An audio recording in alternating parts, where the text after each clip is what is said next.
देखो हमारी श्री जी इतनी कृपालु, तुम्हें एक घटना बताएं।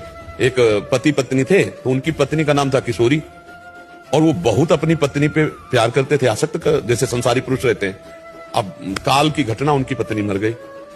अब वो इतने आसक्त थे कि उसके बिना जी नहीं सकते थे। अब वो हर समय रोने लगे, पर नाम था किशोरी इसलिए बात बल गई, हा किशोरी हा किशोरी। तो एक दिन बरसाने को उनके एरिया के आ रहे होंगे, तो वैसे ही दिमाग में कुछ सुधी नहीं, उन्हीं के साथ बरसाने आ गए। तो रात्रि में गहवर वन के पहाड़ में वो एकांत में प्रेमी का हृदय विकल होता है, तो अपनी पत्नी की याद करके रो रहे थे, किशोरी हा किशोरी। श्री जी ने ललिता से कहा, देखो मुझे कोई पुकार रहा है।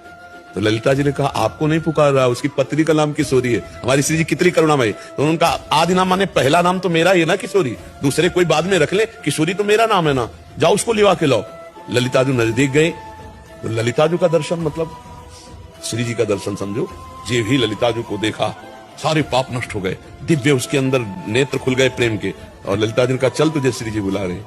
और जे श्री जी को देखा तो अब असली किशोरी को देखा, नकली शरीर के लिए लो रहा तो खत्म। वही बहुत बड़े महात्मा हुए, क्या नाम उनका? अली किशोरी। अली किशोरी जी बहुत बड़े संत हुए, अली किशोरी जी। तो समझ पा रहे हो, पत्नी में आसक्त और बहुत बड़े महात्मा अली किशोरी जी हुए।